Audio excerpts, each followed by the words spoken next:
ये question SSC और banking exam के लेटेस्ट पैटर्न पर बेस्ड है और ग्रामर के एक बहुत ही इम्पोर्टेंट रूल पर भी बेस्ड है। ग्रामर का एक बहुत ही इम्पोर्टेंट रूल होता है, उसको बोलते हैं रूल ऑफ पैरेललिज्म।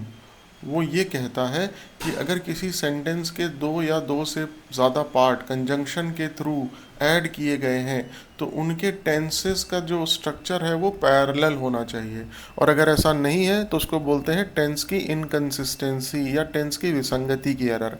आइए एग्जाम्पल से समझते हैं।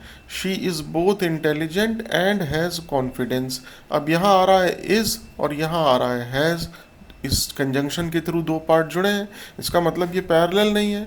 तो she is both intelligent and confident, ये सही है।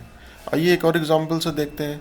ही enjoys reading and to watch movies. अब यहाँ तो आ रहा है रीडिंग वर्ब की फर्स्ट फॉर्म प्लस आईएनजी, और यहाँ आ रहा है टू वॉच। तो जब यहाँ वर्ब की फर्स्ट फॉर्म प्लस आईएनजी आ रहा है तो एंड यहाँ भी क्या आना चाहिए, वॉचिंग। वर्ब की फर्स्ट फॉर्म प्लस आईएनजी यहाँ और वर्ब की फर्स्ट फॉर्म प्लस आईएनजी यहाँ। अब पैरेलल हो गया तो सही हो गया।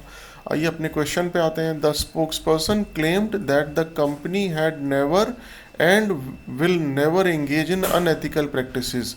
अब यहाँ ये देखिए क्लेम्ड पास्ट में है, हैड नेवर ये भी पोर्शन पास्ट में है, लेकिन यहाँ क्या है, विल नेवर, ये फ्यूचर में कैसे आ गया? जब ये पास्ट है, ये पास्ट है, तो ये भी तो पास्ट होना चाहिए।